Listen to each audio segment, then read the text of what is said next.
Hello प्यारे बच्चों, आज हम कर रहे हैं वर्कशीट नंबर 30 जो आपको 3 फरवरी को मिलेगी और ये वर्कशीट 8th क्लास के लिए है। तो बच्चों हम पढ़ रहे हैं बायोलॉजी का चैप्टर मतलब जंतुओं में जनन। इससे पहले जो हमने पढ़ा है वो था निषेचन। निषेचन किसे कहते हैं? जब नर युग्मक और मादा युग्मक मिलते हैं तब निषेचन होता है। निषेचन में क्या बनता है बेटा? युग्मनज बनता है जो इसमें दिया हुआ है। तो निषेचन के बाद नर युग्मक और मादा युग्मक, नर से आने वाले युग्मक को बोलते हैं शुक्राणु और मादा से आने वाले युग्मक को बोलते हैं अंडाणु। दोनों मिलकर किसका निर्माण कर रहे हैं बेटा? युग्मनज का निर्माण करते हैं। अब जब युग्मनज का निर्माण हो जाता है तब क्या होता है? जैसे इसमें दिखाया हुआ है बेटा, निषेचन तब होगा जब नर युग्मक मादा युग्मक ये जो अंडाणु है इसके अंदर प्रवेश करके इसके साथ मिल जाए और जैसे ही ये मिल जाते हैं तो निर्माण होता है एक युग्मनज का। मतलब दो कोशिकाएं, देखो अलग अलग दो कोशिकाएं आपस में मिल गई हैं।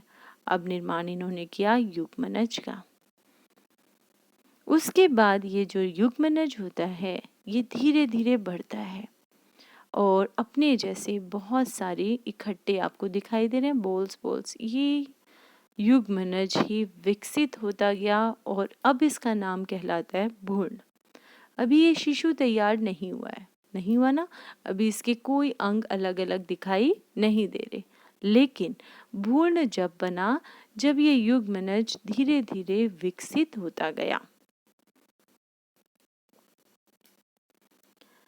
भ्रूण का विकास, तो निषेचन के बाद युग्मनज बन जाता है जो भ्रूण में विकसित होने लगता है।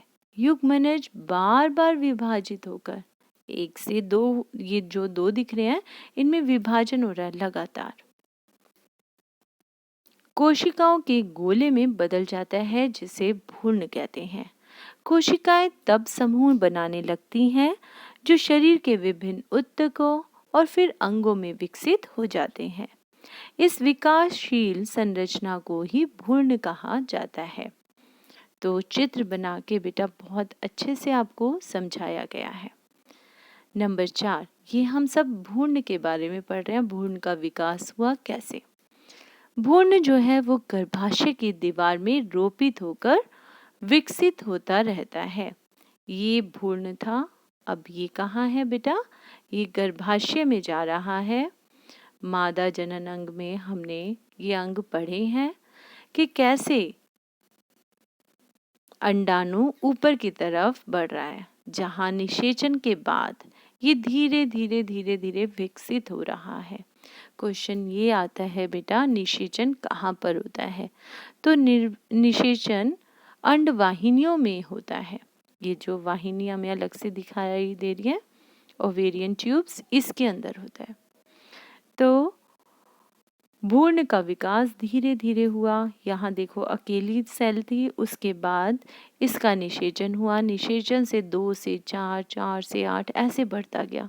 उसके बाद धीरे धीरे ये जो भ्रूण था बेटा ये लुढ़कता गया और जाके एक जगह गर्भाशय में यूट्रस में जाके एक जगह चिपक गया।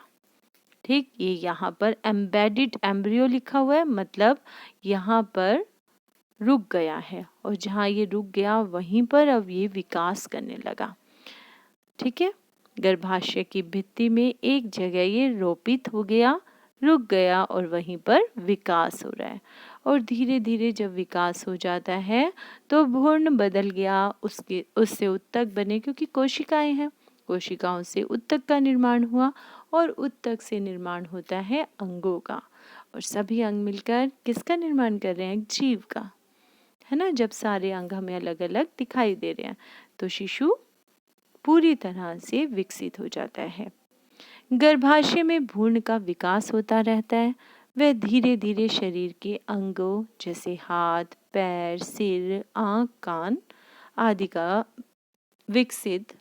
धीरे धीरे विकसित हो जाते हैं। भ्रूण की वह अवस्था जिसमें शरीर के सभी अंगों की पहचान की जा सकती है गर्भ कहलाता है। उससे पहले गर्भ नहीं कहते हैं। जबकि गर्भ कब बनता है? जब सभी उसके अंग विकसित हो जाएंगे। अभी हम इसे शिशु नहीं कह सकते। शिशु तब है जब वो शरीर से बाहर आ जाए, शरीर के अंदर है तब तक हम उसे गर्भ कहेंगे। जब गर्भ का विकास हो जाता है और तो नवजात शिशु का जन्म होता है। चलिए, एक युग्मनज और गर्भ के बीच 2 अंतर लिखने हैं। तो एक युग्मनज और गर्भ के बीच में क्या क्या अंतर है? गर्भ जो है ये पूरी तरह से विकसित भ्रूण से ही गर्भ बनता है, जबकि युग्मनज के मिलने से, युग्मनज कैसे बना? युग्मकों के मिलने से युग्मनज बनता है ना। और गर्भ कब विकसित हुआ बेटा? भ्रूण के पूर्ण विकास के बाद गर्भ विकसित होता है। तो इसके बारे में अब हम बना लेते हैं। कैसे आपको लिखना है बेटा? अंतःस्पष्ट वैसे लिखेंगे। एक साइड हम डाल देंगे युग्मनज और एक साइड डाल देते हैं गर्भ। अब बताइए युग्मनज कैसे बना था? 2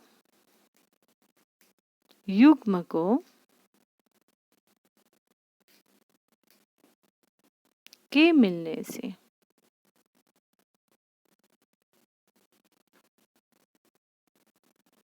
युग्मनज बनता है।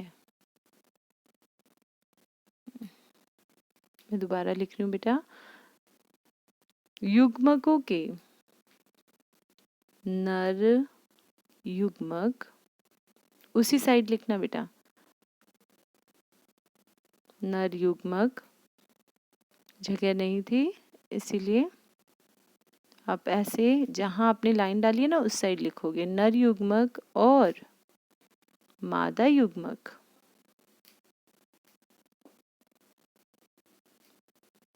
के मिलने से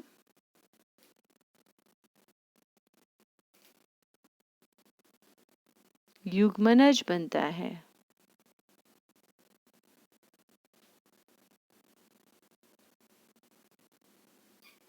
ठीक है। अब दूसरी साइड उसमें क्या लिखेंगे हम? लाइन के दूसरी साइड मैंने क्या लिखवाया आपको बेटा? गर्भ लिखवाया। तो गर्भ कब बना बेटा? गर्भ बना युग्मनज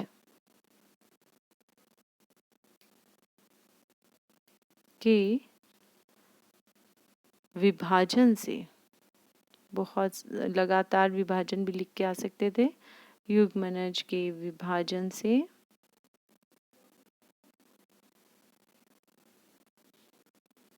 गर्भ विकसित होता है या गर्भ बनता है।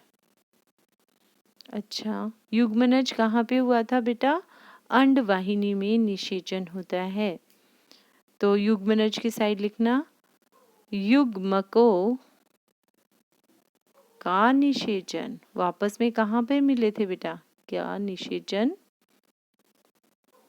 कहाँ पे मिले? अंडवाहिनी, अंडवाहिनी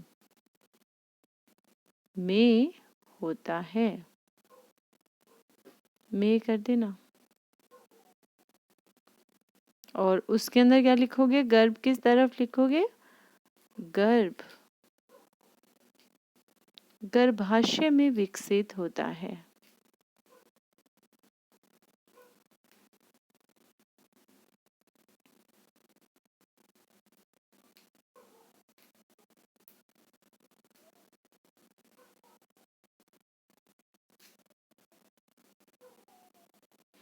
नेक्स्ट क्वेश्चन है, मादा के किस जनन अंग में भ्रूण का रोपण होता है?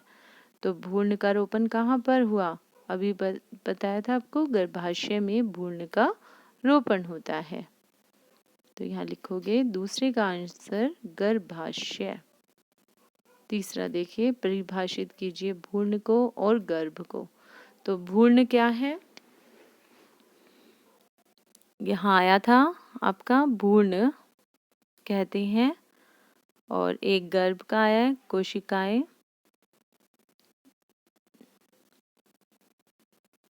युग्मनज के बार बार विभाजित होकर कोशिकाओं के गोले में बदल जाता है, जिसे भ्रूण कहते हैं। ठीक है, ये आ गया भ्रूण का। और गर्भ का देख लीजिए,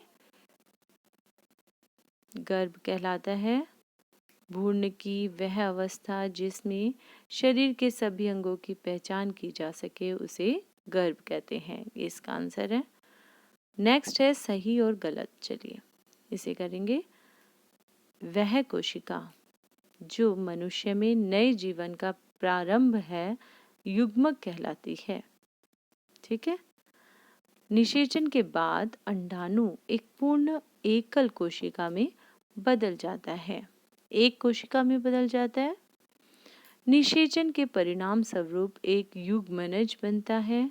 भ्रूण एक एकल कोशिका से बना होता है। भ्रूण तो बहुत सारी कोशिकाओं से बना हुआ है बेटा। ये लास्ट का गलत है। तो सभी आंसर आपके हो गए। थैंक यू फॉर वॉचिंग बच्चों।